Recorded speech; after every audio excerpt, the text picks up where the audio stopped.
también que eran llevados a la zona urbana la, también para hacer medicinas. Hablaba sobre su relación con el VIH-Sida, cómo los recolectores, que ahí los llama, se benefician del ecosistema que hay en ese lugar.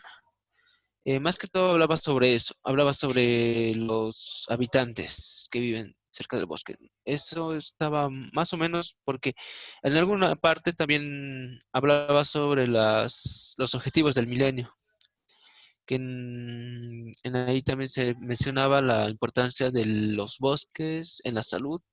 Lo mencionaba brevemente, pero era interesante en una parte.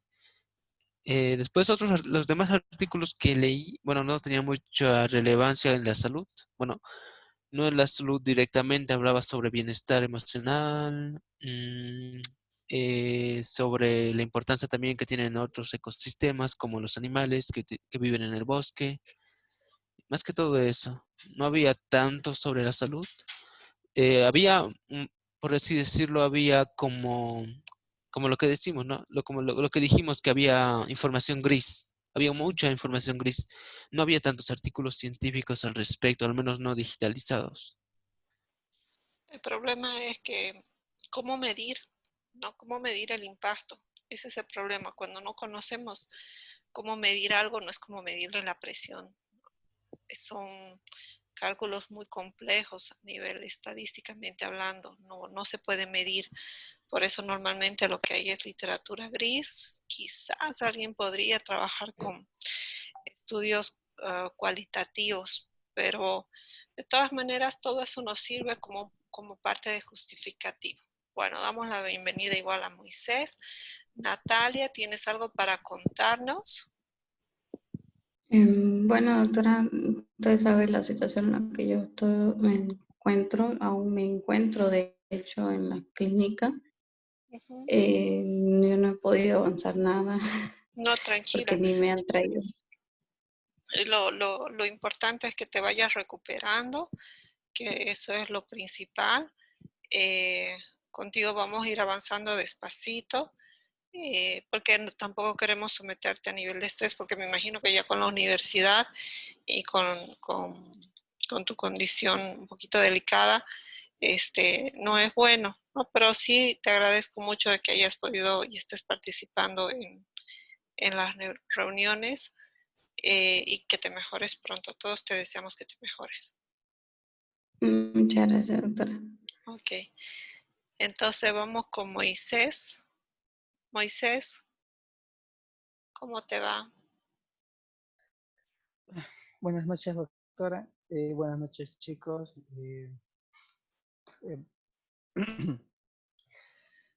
Mil disculpas, acabo de salir hace unos 20 minutos atrás de una videoconferencia que estamos realizando. Entonces he estado ocupado esta semana organizando eso y haciendo mis exámenes.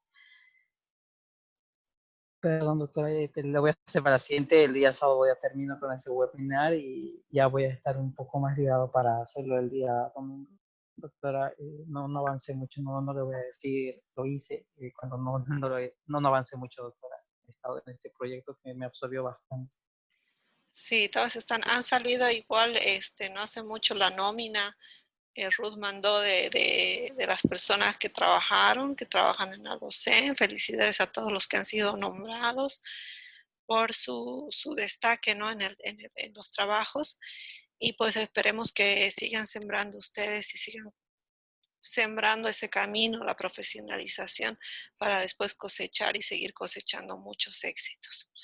Bueno, entonces, el día de hoy yo les había indicado que vamos a ver un poquito sobre lo que es la fisiopatología del asma, ¿no? Y cómo esta fisiopatología se va a entender dentro del proyecto. En realidad no hay un estudio directamente de la afección sobre el humo a distancia, porque normalmente los focos de calor se van a encontrar a una determinada distancia. Entonces, las partículas más pequeñas son las que van a viajar mayor distancia y pues no hay ningún trabajo específicamente sobre esas pequeñas partículas que podamos nosotros utilizarlas como para poder entender la fisiopatología específicamente de eso, ¿ya? Sí, lo que vamos a ver es la fisiopatología del asma en general, para poder un poquito luego trabajar sobre ella en nuestros proyectos de investigación. Ok, entonces déjenme compartir un poquito mi pantalla. Ok, ¿se ve la pantalla? Sí, se ve, doctora. Ok. Bueno, entonces lo que vamos a ver un poquito, como les dije, es la patología del asma, los factores que van a contribuir a la patogénesis y, bueno, un poquito sobre las diferencias entre los tipos de asma, que no es solamente uno, ¿no? ¿Cómo entendemos al asma, no? Es un desorden, un trastorno de las vías aéreas, ¿ya? De la parte conductora de las vías aéreas. Justamente por ese motivo produce sibilancias y no produce los famosos esteroles que podríamos escuchar, asumiendo de que dentro del asma tenemos edema y tenemos producción de mucus. Solamente se va a centrar en la parte de los bronquios y los bronquiolos, pero no así en el alveolo, ¿ya? Porque la afectación es a nivel epitelial, como lo vamos a ver más adelante. Este se produce por diferentes mecanismos, es decir, es una conjunción de diferentes mecanismos que van a conllevar en conjunto a hiperrespuestas de sensibilidad, como ser la contracción del músculo liso presente en todo el tracto respiratorio. También vamos a tener diferentes grados de obstrucción por la inflamación y también por la secreción de mucus, ¿no? Que serían los tres principales motivos y causantes. También vamos a ver más adelante el remodelado celular y la formación de colágeno en la capa basal. Bueno, en general vamos a entender la patología como una descamación epitelial. En el primer ejemplo, el que estoy marcando, el aire fluye a través del mucus sobre un epitelio columnar pseudoestratificado, ciliado, ¿ya? Tenemos una membrana basal, tenemos una membrana muscular y una submucosa. En el proceso alergénico producido por el asma, tenemos esta descamación de las células epiteliales, tenemos un incremento de la membrana basal y obviamente también tenemos un remodelamiento a nivel de la submucosa, ¿ya?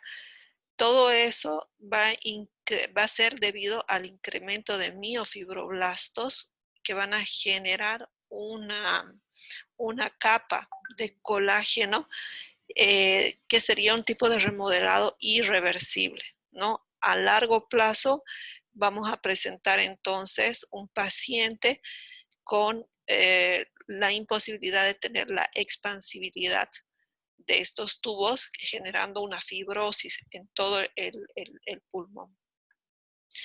También tenemos el proceso de hiperplasia. ¿Por qué la hiperplasia? Porque vamos a ver la migración y la transformación de este epitelio columnar en un epitelio escamoso, y también podemos tener procesos de angiogénesis, ¿no? Porque justamente al remodelarse esto y al existir factores de crecimiento del trofoloblasto, vamos a favorecer la irrigación y la permeabilidad capilar, que va a hacer que gran cantidad de neutrófilos, como vamos a ver más adelante, o ¿qué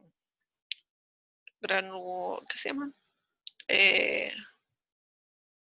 No reticulocitos, de glóbulos blancos con granulomas vayan a infiltrarse en este espacio. En esta imagen vamos a ver cómo es normalmente el epitelio, ¿no?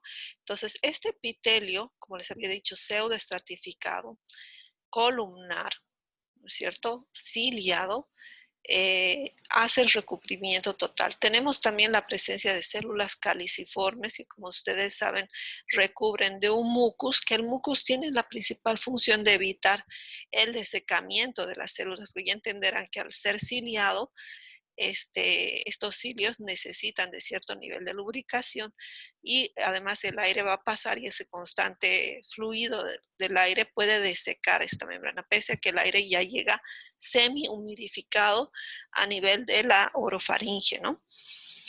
También tenemos unas glándulas mucosas. Estas glándulas mucosas van a tener la principal función de generar mucus.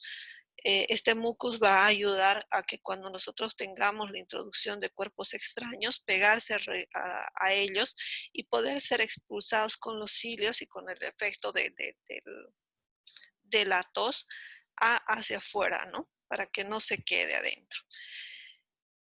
También tenemos algo que es muy importante, que son los famosos desmosomas.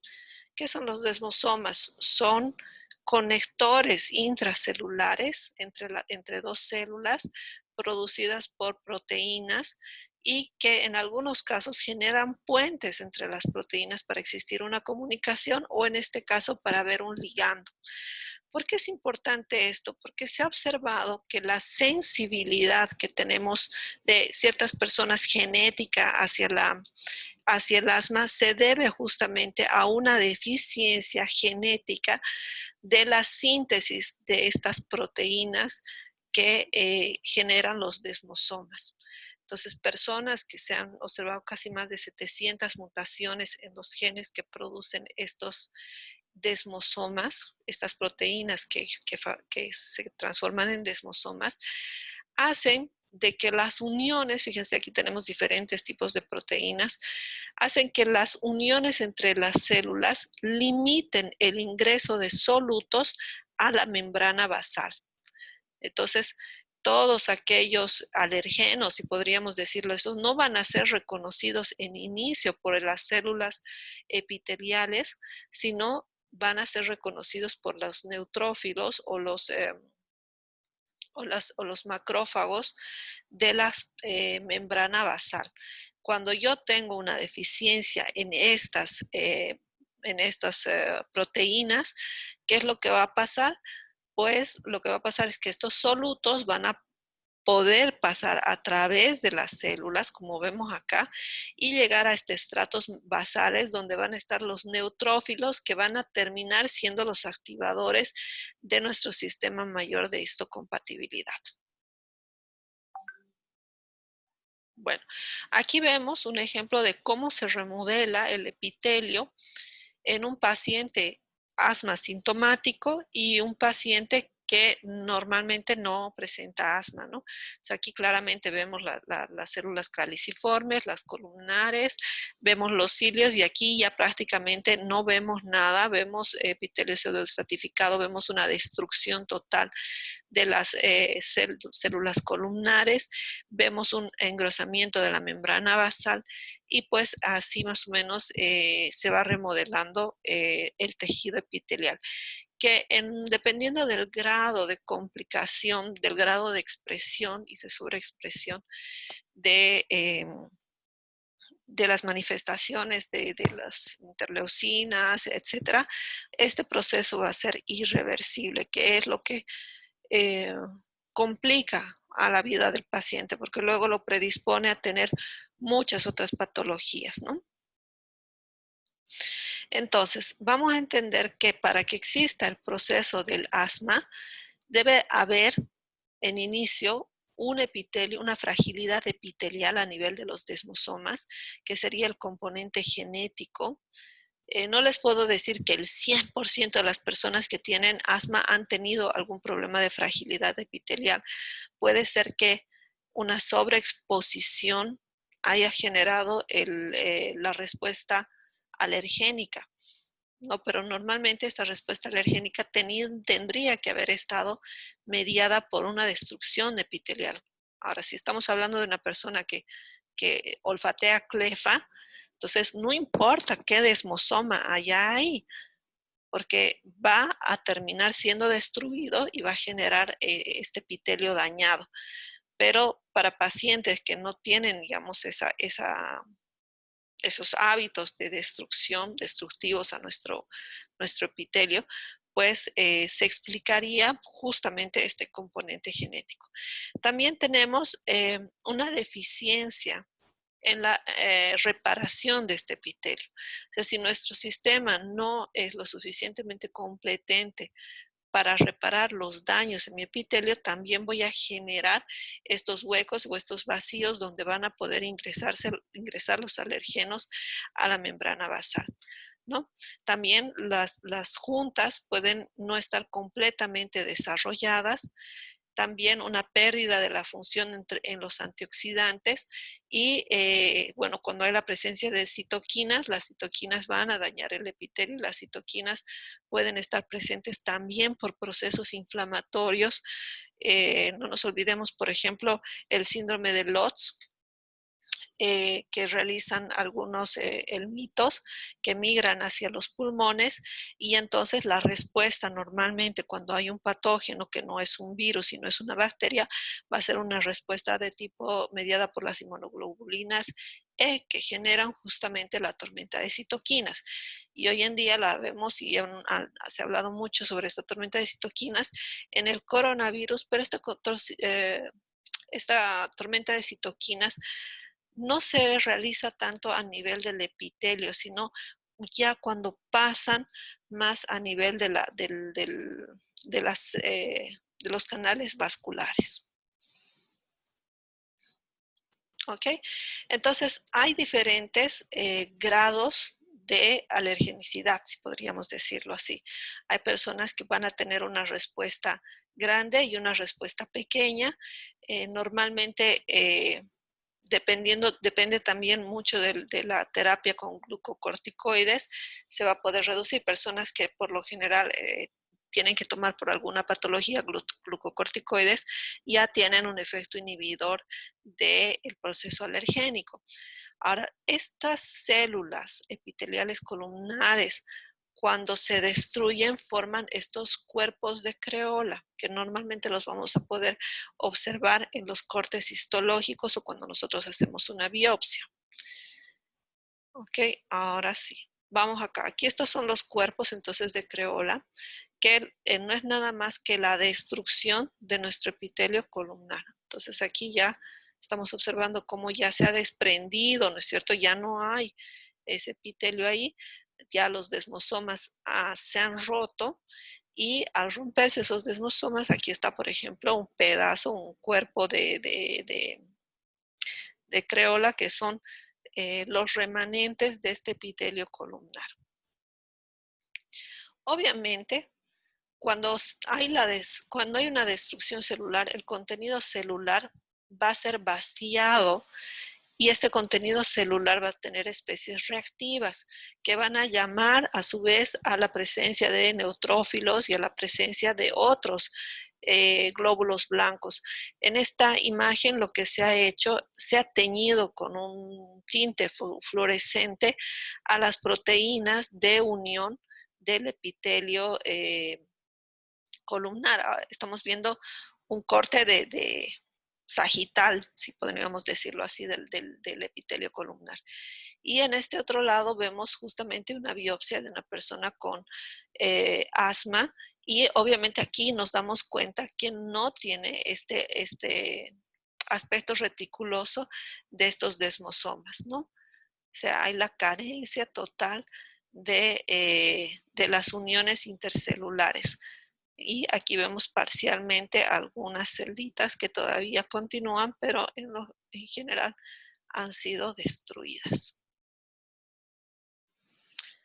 Entonces, también se ha postulado la presencia de esta filagrina como un gen, o sea, como una proteína postulante para la producción de asma. Esta también se encuentra formando desmosomas en diferentes tipos de epitelio. Aquí vemos un epitelio escamoso. multiestratificado, y aquí tenemos en el cromosoma 1, en el brazo largo del cromosoma 1, en la posición 21, aquí vemos el gen de la filagrina.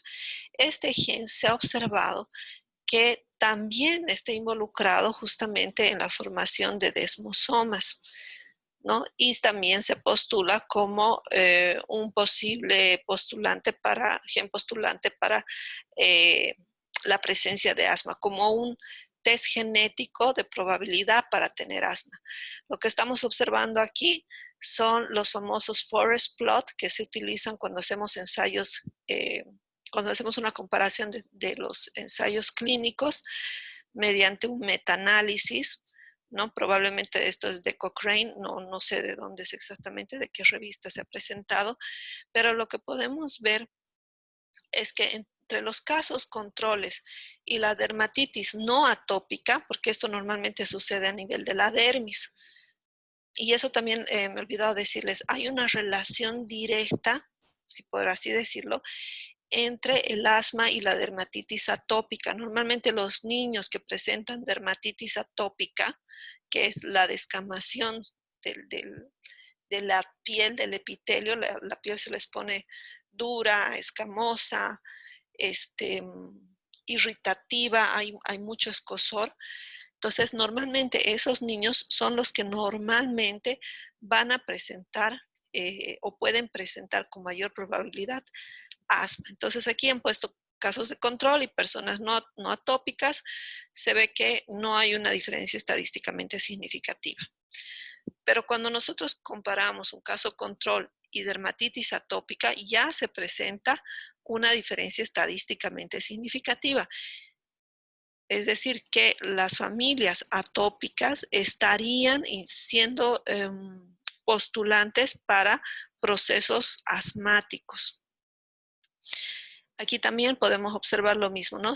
Familias que tienen mutación en este gen y dermatitis atópica, y pues lo que podemos observar son diferencias, o sea, un factor de riesgo más elevado a poder tener asma. Por eso dice que se postula a la filagrina como un gen fundamental, como un factor, pero no el único factor para producir eczema, pero también asma, debido justamente a su relación con los desmosomas.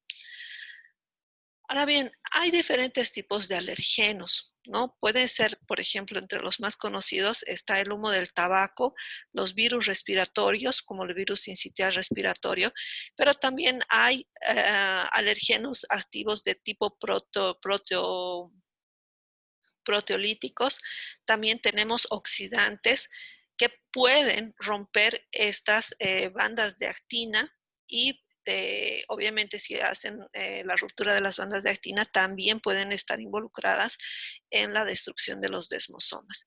Entonces hay también algunos alergenos de origen químico y biológico que pueden generar especies reactivas de oxígeno, oxidantes, ¿no es cierto? Como el peróxido de hidrógeno, que es uno de los oxidantes más fuertes.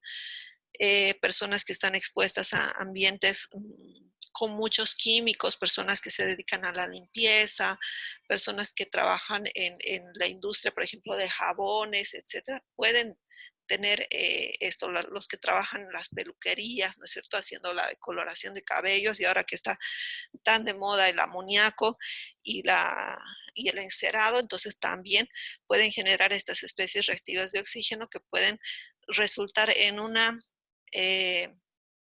destrucción de proteínas principalmente, porque esas son los desmosomas, son proteínas, ¿no?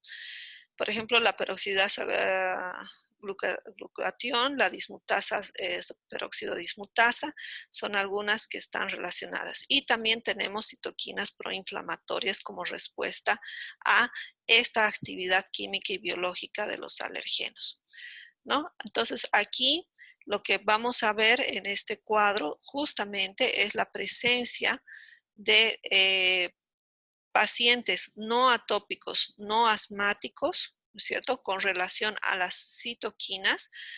Pacientes que no son atópicos y no son asmáticos, podemos tener una expresión muy baja de citoquina ante una exposición a diésel. Fíjense, con 10 microgramos por mililitro de diésel, nosotros tenemos una respuesta de citoquinas, en este caso, interleucina 8, baja, ¿no? Pero si estas personas son atópicas y además son asmáticas, fíjense, con solamente la dosis de 10 microgramos por mililitro, la respuesta es abismalmente elevada.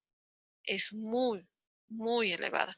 Entonces, como que serían personas que están muy condicionadas, o sea, ya están predispuestas a generar procesos alergénicos, ¿no? Aquí vemos prácticamente lo mismo, ¿no es cierto? Con la presencia elevada de inflamatorios. También habíamos hablado de la reparación del epitelio, ¿no? La velocidad de reparación del epitelio es importante en pacientes asmáticos. Hemos visto un epitelio moderadamente reparado y un epitelio severamente dañado, mientras que los pacientes normales tienen diferencias estadísticamente significativas en relación a la reparación epitelial. El porcentaje de epitelio intacto después de la exposición a un agente irritativo es muy rápido, mientras que en personas con asma es demasiado lento. Esto se ha observado, ¿no? Y lo mismo pasa con la P21. Si ustedes se acuerdan, la P21 es una de las proteínas encargadas en realizar la apoptosis celular, ¿no es cierto? Entonces, cuando yo tengo porcentaje bajo de P21, quiere decir que mis células no están realizando apoptosis, que están controladas. Sin embargo, cuando tenemos asma moderado o severo, lo que estamos observando es que esta P21 se sobreexpresa. Es decir, las células se autodestruyen justamente en respuesta mediada por los glóbulos blancos, ¿no? Entonces, aquí tenemos pacientes que ya han sufrido cambios en el remodelado del epitelio de columnar a escamoso simple estratificado. Ay, Dios, ya me quedan 10 minutos. Ya no los voy a aburrir mucho más. Vamos rapidito, ¿no?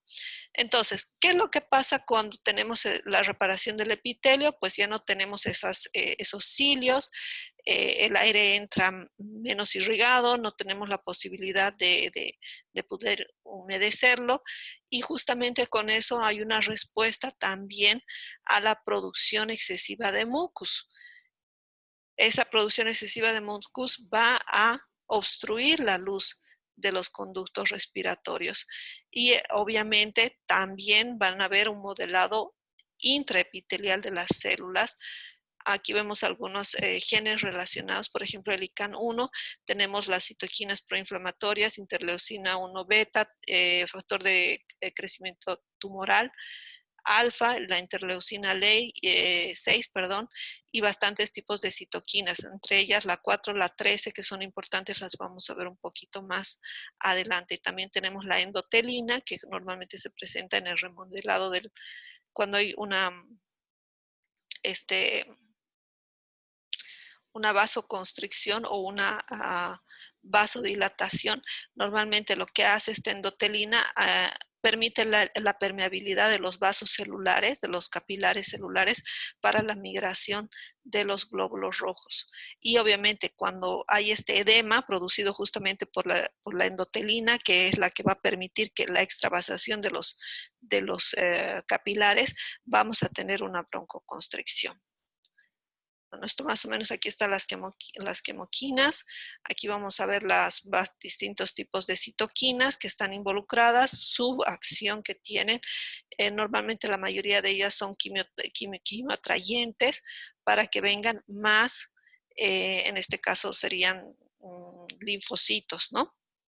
Aquí está la expresión del RNA mensajero justamente para la presencia de la respuesta TH2. Vamos a entender la respuesta TH2. Hay dos tipos de respuesta ante cualquier alergeno o cualquier agente que llegue a mi cuerpo.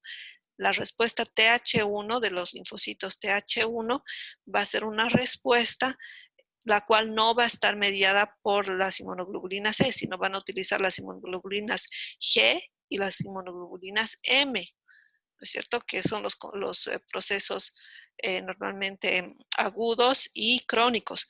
Sin embargo, aquellos procesos que están mediados por los linfocitos TH2 van a tener una respuesta alergénica. Entonces, aquí lo que nos está mostrando es que en el asma tenemos una respuesta de tipo alergénica más en mayor porcentaje que la respuesta TH1. O sea, sería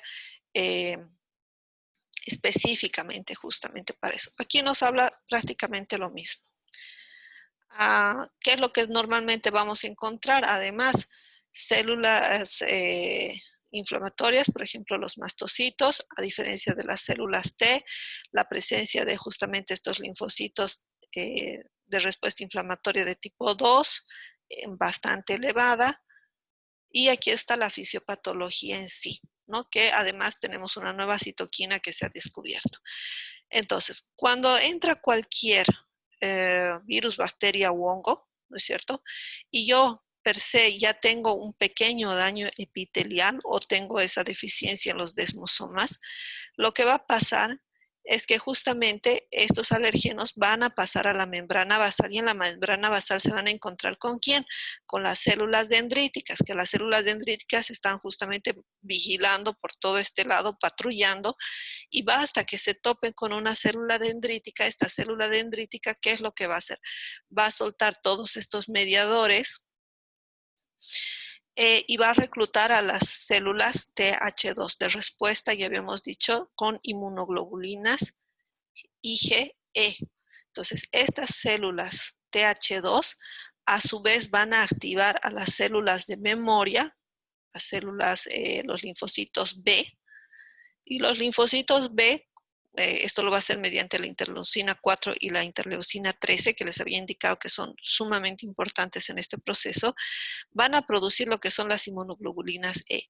Estas inmunoglobulinas E van a su vez a unirse a los receptores celulares de los mastocitos. Y eso va a hacer que se activen. Y esto mismo va a producir interleucina 10 que va a seguir reclutando mayor cantidad de células TH2. Y también pueden producir esta citoquina TSLP volviendo nuevamente al ciclo vicioso. Pero también va a estar involucrada la interleucina 1 y el factor de crecimiento tumoral alfa.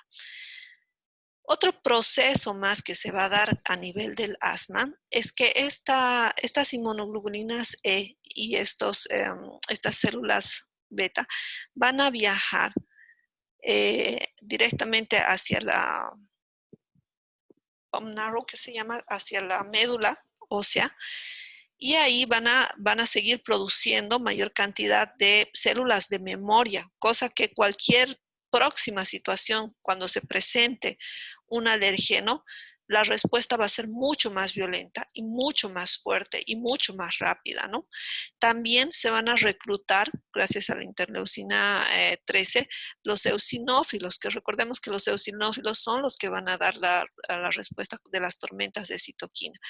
Esto es lo que van a hacer un remodelado a nivel de la capa muscular y van a activar a los fibroblastos a la producción de colágeno. Y como va a haber colágeno, entonces toda esta membrana va a crecer y obviamente va a empezar a obstruir la luz de nuestros tubos. Ok, aquí también hablamos de las interleucinas, aquí estamos viendo lo mismo, ¿no? Los basófilos, aquí este es el asma mediado por neutrófilos, por ejemplo, ¿no? Aquí está la célula dendrítica que recibe información de las células epiteliales, ya hay un daño epitelial aquí, en este caso no están pasando no está pasando por los desmosomas. Son las células epiteliales dañadas, las cuales llaman al neutrófilo mediante mediadores inflamatorios, y es el neutrófilo, al encontrar la injuria, que va a optar por el proceso de reparación o por el proceso de injuria, ¿no? Y cuando toma este camino, pues produce toda la respuesta inflamatoria. ¿De qué depende qué camino tome? Dependiendo del daño celular. Si el daño celular puede ser reparado, se repara, y si no, toma el otro camino. Obviamente que hay pacientes que tienen una hipersensibilidad alergénica, entonces van a tomar el camino del daño, ¿no? De la autodestrucción, con la famosa apoptosis celular, ¿no? Aquí más o menos también vemos el crecimiento de la lámina reticularis, y aquí la membrana basal. Aquí vemos el músculo liso, ¿cierto? Ahí está el músculo liso, que esto se va a ir aumentándose y va a generar esta membrana de colágeno. Y también tenemos la secreción de moco, ¿no? La secreción de moco normalmente producida por la interleucina 4, interleucina 9, interleucina 3, el factor de necrosis tumoral, alfa y otros más, como respuesta justamente al daño. Aquí también tenemos los eosinófilos y el reclutamiento de eosinófilos y la activación, los que van a generar justamente esta respuesta inflamatoria mediada por citoquinas. Aquí tenemos algunos activadores justamente del remodelado y de la producción de los fibroblastos. Y bueno, aquí tenemos lo mismo, ¿no? Esto no se sabe todavía. No se ha observado la presencia de células natural killer, ¿no? Pero sí sabemos que hay macrófagos, hay células dendríticas, los mastocitos, ¿no? La presencia de linfocitos TCD4, los neutrófilos y principalmente una eosinofilia muy, muy, muy marcada cuando hacemos el análisis. Ahí está lo que hace las células mastocíticas, la producción de histamina. Normalmente no damos antialérgicos porque los antialérgicos van a tener una acción muy lenta. Lo que normalmente se tiene que hacer son antiinflamatorios. Podemos utilizar para eliminar, por ejemplo, los leucotrienos, podemos utilizar Montelukast, para evitar la broncoconstrucción utilizamos broncodilatadores, ¿no es cierto? Pero luego, a posterior, se nos acabó el tiempo. No, sigue todavía. En